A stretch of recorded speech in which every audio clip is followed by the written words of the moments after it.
এই বাসা বাড়ি কি আমরা? এই বাসা বাড়ির মধ্যে কত মানুষ আগে ছিল, এখন তারা কেউ নাই। আমরা যারা আছি আমরাও একদিন এই ফার্নিচার থাকবে, বিল্ডিং থাকবে, দোকান থাকবে, বাড়ি থাকবে, শুধুমাত্র মানুষ থাকবে না।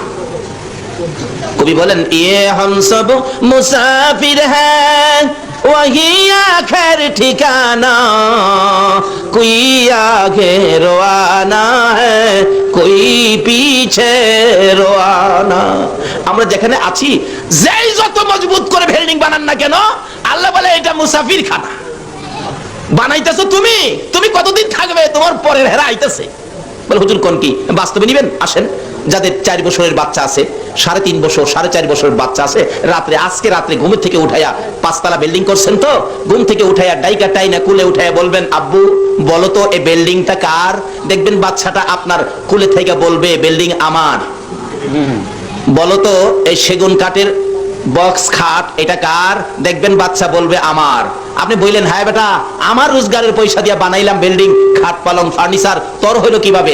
বাচ্চা দেখবেন আপনার কুলে থেকেই বলবে ও আমার দি। এটা প্রমাণ করেন। আল্লাহ বলেন এখনই তোর বাচ্চা তোর কুলে থেকে কয় তুই যেটা বানাইছস এইটা বলে হ্যাঁ।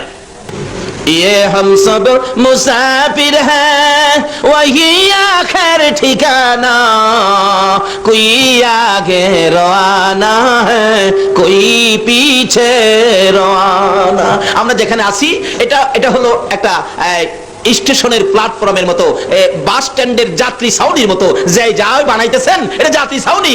যার যার গাড়ি যেদিন আসবে সব রেখে শুধু শুধু খালি খালি রওনা হয়ে যাবেন, কিচ্ছুই সাথে নিতে পারবেন না। শুধু নেওয়ার মতো 2টা জিনিস আছে, একটা আছে আমার আল্লাহ, আর একটা থাকবে আমার রাসূল। জোরে জোরে কোন সুবহান।